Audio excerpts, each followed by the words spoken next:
우리가 생각했을 땐 이게 맞아, 그냥 해라는 식의 방식이 너무나 혐오스러운 이유가 뭐냐 하면, 그 사안에 있어서 진짜로 목숨 걸고 있는 젊은 사람들이 결국에는 인질로 잡혀요. 걔네들이 망하면 안 되니까 어떻게든 갈아 넣어요.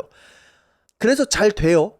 그래서 잘 되면 거봐 우리 말이 맞았지를 홍명보가 가져가고 정몽규가 그 공을 가져가는 거야.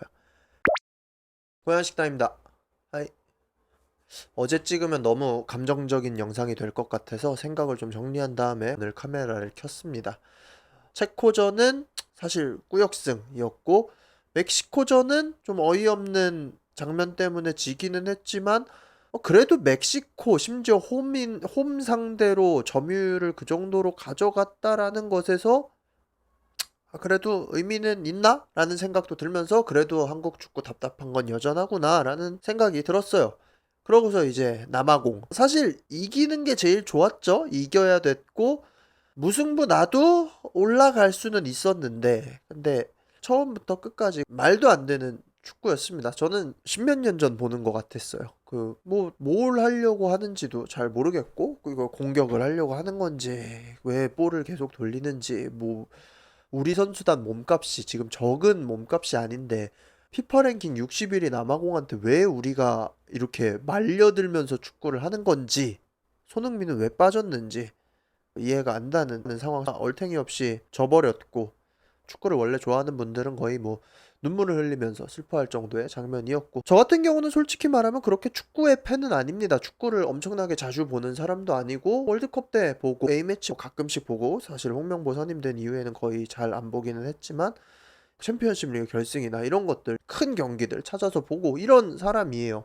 근데 이제 아니야, 그 전부터 시작해야죠. 사실 벤투 감독과 재계약 안 하고 클린스만이랑 계약한 이후에 홍명보 감독이 선임될 때까지의 과정부터 지금의 남아공전의 패배까지 바라봤을 때 너무나 불쾌한 게, 이게 단순히 그러면 축구 때문에 불쾌한 것인가 라고 했을 때 적어도 저는 그건 아니거든요. 저는 이 문제가 단순히 축구의 문제로 읽혀지지는 않습니다. 대한민국이라는 체제가 너무나 빠르게 발전하고 거의 한계에 다다르면서 터지고 있는 여러 문제들 가운데 축구라는 것이 국민적 관심을 받을 수밖에 없었고, 그리고 그 국민적 관심이 이 정도로 쏟아지는 상황에서도 이제 정몽규를 위시한 축협의 그 세태, 홍명보를 감독으로 다시 선임하는, 심지어 2014년 월드컵 때도 1무 2패로 최악의 결과를 냈던 홍명보 감독을 비록 K리그 가서 잘했다고는 하지만 20억 이상의 연봉을 주면서 다시 불러왔다. 그리고 불러오는 과정 가운데 제시마치 같은 감독이 있었음에도 불구하고 그 감독을 무시하고 박주호가 폭로를 했을 때 축협 임원들 중에 제시마치의 이름조차 모르는 사람도 많았다라고 하면서, 심지어 왜 홍명보는 되는지라는 말도 안 되는 자료를 뿌려가면서 홍명보를 안 쳤고, 그리고 그 2024년부터 지금까지 3년 동안 60억이 넘는 돈을 받아 먹었으면서 지금 이 결과를 냈다는 것, 그리고 이 결과를 낸 다음에 인터넷에서의 모든 여론과 홍명보의 태도까지, 이거는 축구만의 문제는 아니다. 그렇게 결론을 내리고 싶습니다. 모든 상황들을 다 빗대어 봤을 때 우리는 우리가 사회에서 느끼고 있는 부조리를 이 가운데서 너무나 낱낱이 봐요. 대한민국의 지금 시스템을 좌지우지하는 세대가 어디냐라고 했을 때 50대에서 60대 이상입니다. 50대에서 60대 이상. 혹시나 이 영상이 세대론으로 읽혀지지는 않기를 바라면서도 뭐 할 말은 하겠습니다. 50대에서 60대 이상이 국가 발전을 하면서 지금의 그 사람들이 양복 입고 뭔가를 결정할 수 있는 자리에 올라가기까지 그들이 겪었던 모든 경험들은 선진국에 대한 팔로우였어요. 먼저 간 국가들의 목적지가 있고 그 목적지까지 무슨 수를 써서라도 그냥 가면 되는 거였어요. 그리고 그 무슨 수를 써서라도 가면 된다라는 정신에서부터 군인 출신 분들이 굉장히 큰 일을 했고, 그리고 그 군인 출신 대단한 사람들도 물론 많았지만 군인 출신 분들과 그 사이에서 밀어준 재벌 기업들과 대기업들, 그 사이에서 한국이 여기까지 올라왔어요. 뭐 그거를 부정하고 싶은 것도 아니고 그 사람들의 업적을 까내려가고 싶은 것도 아니에요. 대단한 일을 하셨습니다. 근데 문제는 뭐냐 하면 그 세대를 거쳐오면서 결국에는 모든 것들이 목적이 수단을 정당화한다라는 게 대한민국 전반에 깔려 있고, 그리고 그 목적이 수단을 정당화한다는 게 대한민국 사회 안에서 어떻게든 돌아가요, 사실. 저는 이렇게 생각을 합니다. 목적이 수단을 정당화하든 아니면 모두가 고개를 끄덕이는 수단을 만들어서 목적을 향해 달려가든 국가의 기조 자체가 둘 중 하나를 잡고 달려가면 사실 그 도착점은 그렇게까지 차이는 안 난다고 생각은 해요. 그리고 실제로 우리나라가 그것을 보여줬고요. 근데 문제는 뭐냐 하면 목적이 수단을 정당화한다라는 것에서 그 목적을 세우는 나이대, 그 결정권을 가지고 있는 사람과 그리고 그 목적을 이루기 위해서 말도 안 되는 수단을 이루어가면서 갈리는 세대의 차이는 분명히 있다는 겁니다. 정말 그냥 단적으로 말하면 50대, 60대가 목적을 위해서 말도 안 되는 수단을 만들어내고 20대, 30대가 갈리는 거예요.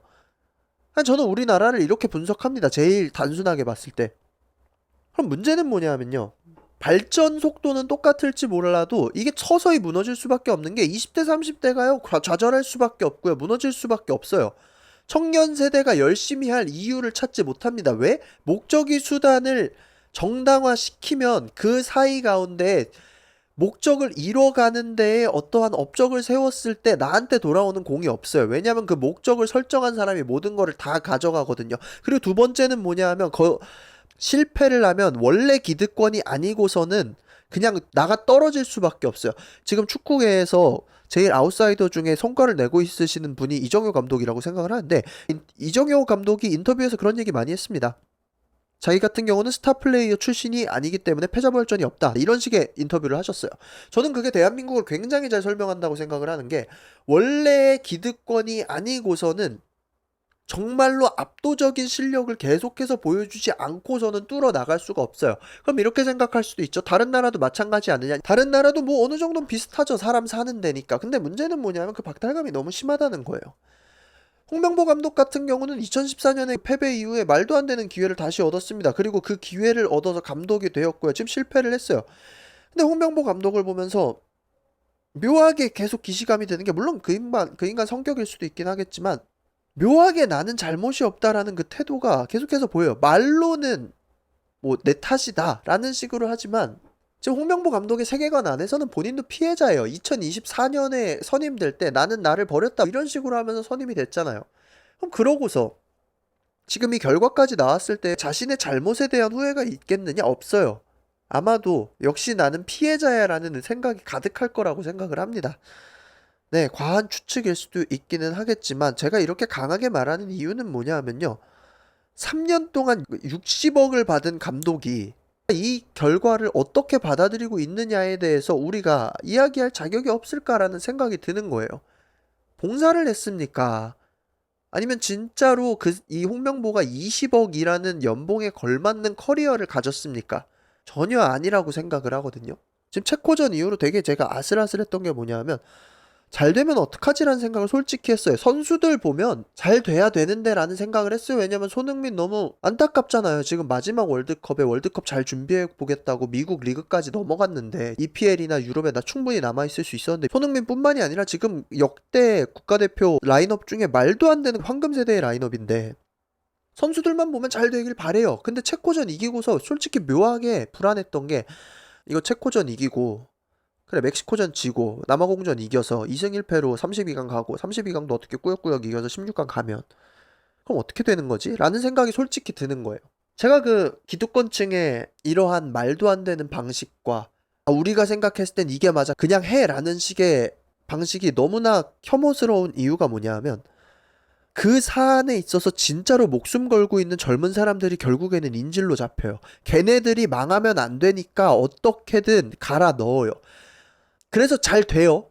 그래서 잘 되면 결과론적으로 어떻게 되냐면, 거봐 우리 말이 맞았지를 홍명보가 가져가고 정몽규가 그 공을 가져가는 거야.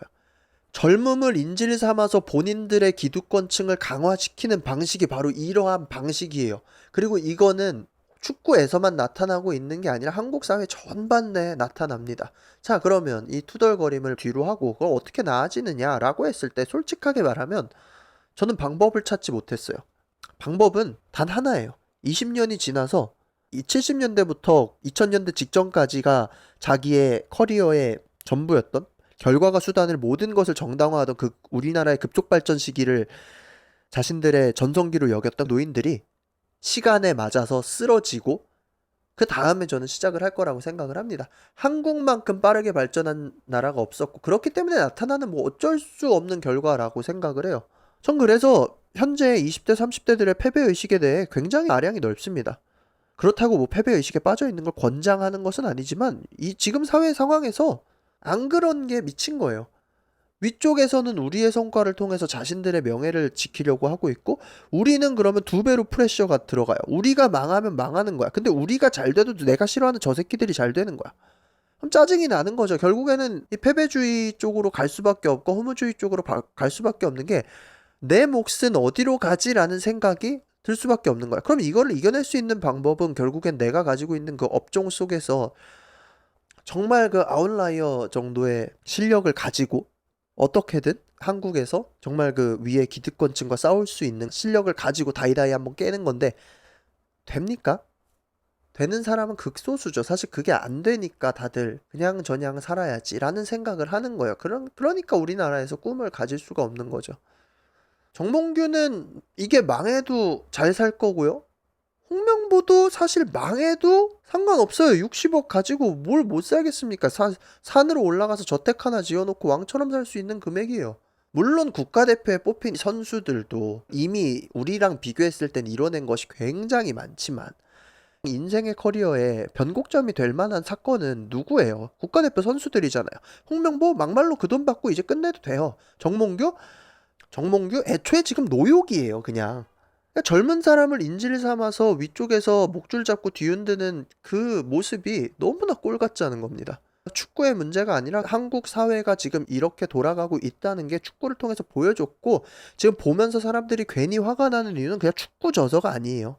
무의식 속에서라도 자기들이 생각했던 그 세상의 지읒 같음이 이 속에서 너무나 드러나고, 홍명보라는 책임지지 않는 감독과 정몽규란 저 위쪽에서 마치 구름 위에서 니들의 화살은 여기에 닿지 못한다라고 얘기하는 그 노인네 때문에 화가 나는 겁니다.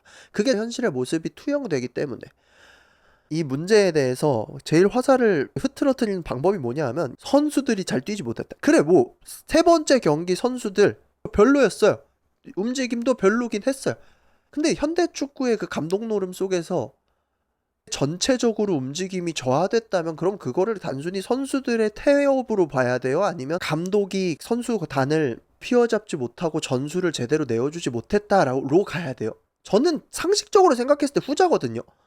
20억을 왜 받아요? 감독이 국가대표 감독만 하라고 20억을 줬는데. 스포츠조선에서 나온 얼탱이 없는 기사 중에 이건 홍명보가 옳았다라고 하면서 월드컵 데뷔전서 기대 믿던 옌스 카스트로프 270분 중에 마지막 45분 뛴 선수한테 홍명보가 270분 중에 45분만 뛰게 해가지고 이건 홍명보가 옳았다라는 개쓰레기 같은 기사를 냈는데, 이거는 너무 의도가 투명하지 않습니까? 정말로 우리가 할 수 있는 건 없지만 시스템을 바꾸려면요, 시스템의 대가리를 욕해야지 시스템에 갈리고 있는 사람을 욕하면 안 된다고 생각해요. 지금 우리가 이 근본적인 데에 화살을 돌려야 되는데, 축구협회랑 홍명보 감독 같은 그 기득권 적폐에 붙어서 자기가 피해자라고 착각하고 있는 그러한 사람들이에요. 시스템 안에서 같이 갈리고 있는 사람한테 화살을 돌리느라 위쪽을 막 보지를 못하고 그냥 만만한 애들 때려요. 쟤네도 잘한 거 없지 않냐? 이런 쓰레기 같은 프로젝트에 쟤네가 잘했으면 잘 되지 않았냐? 정말 무의미한 태도라고 생각. 차라리 그런 태도를 가질 거면 그냥 진짜 쿨진이 나요. 축구 뭐 4년에 한 번밖에 안 보잖아 막 이러면서, 국가대표 뭐 어차피 안 되는 거 아니야 뭐 이러면서, 요번에 국가대표 선수단이 얼마나 좋은지, 홍명보 감독의 선임 과정에 어떤 문제가 있었는지 이런 거 아무 관심 없은 채 그냥 쿨하게 뭐 한국 축구 원래 이렇잖아, 한국 축구 보고 왜 흥분해, 그냥 이렇게 지나가는 게 차라리 나아요. 선수들 욕할 거면. 저는 그렇다고 생각을 합니다. 월드컵을 본 제 잘못인 것 같기도 해요. 지금까지 고야한 식당이었고요. 여러분들의 생각도 같이 잘 나눠주시길 바라겠습니다. 구독과 좋아요는 영상 제작에 많은 도움이 됩니다. 그러면 빠이.